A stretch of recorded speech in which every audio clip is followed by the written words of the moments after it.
corporate media organizations, both in South Africa and in the West, seem desperate to deny and disprove that white South Africans are the victims of any kind of targeted persecution by black leadership within the South African state.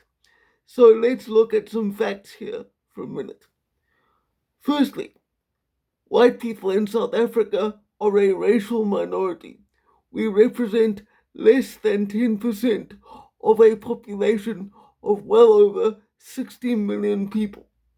Secondly, there are multiple laws on the South African books which are specifically intended and employed to limit white people's access to job opportunities, business with the state, and education.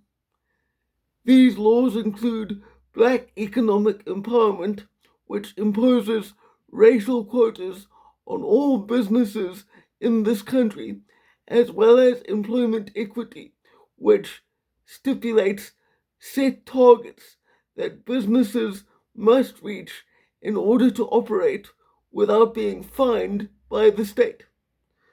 And then we can look at the condition of the South African education system. Our government, and in particular our current president, Cyril Ramaphosa, is very fond of boasting year after year about South Africa's high matric pass rate. Matric is what we call grade 12 students in South Africa. But the only reason that South Africa's pass rate is currently so high is that for almost 20 years at this point, the ANC, through its control of the Department of Education, has systematically lowered educational standards to the point where, as long as you show up in school, it is almost impossible to fail entirely. And many times, students are pushed through even though teachers know that they aren't prepared to move on simply because of the population density and the fact that our spaces in schools are so limited that it becomes a conveyor belt through which students must be forced as quickly as possible. Then we can look at the state of crime in South Africa. It is well known at this point that South Africa is one of the most violent countries on earth. We have among the highest rates of rape, murder, and armed robbery anywhere on the planet.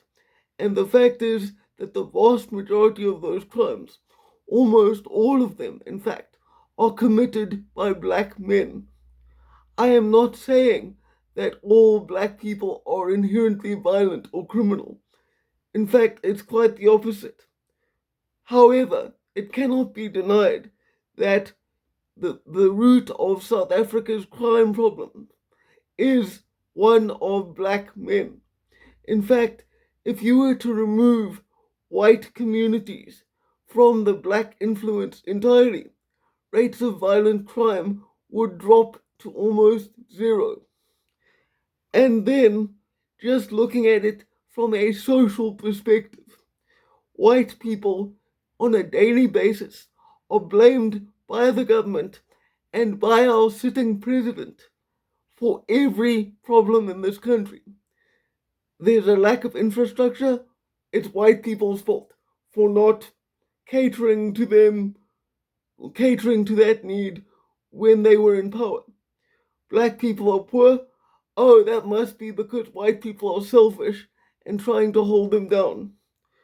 Black people don't perform as well as white people in terms of education. Oh no, that's because white people have an unfair advantage because of apartheid. The excuses and the blame go on and on and on. It never stops. And yet, corporate media, as I said at the start of this video, is desperate to claim that there is no problem, that everything is just fine, and that any problems that do exist equally affect everyone in South Africa. given all the evidence that I've just laid out for you, which I firmly encourage you to look into for yourself, how could any sane person genuinely stand there and try to claim that white people are not being targeted? My only conclusion as to why the corporate media behaves the way they do is that they believe that it is morally correct for white people to suffer for the crimes committed by others in the past.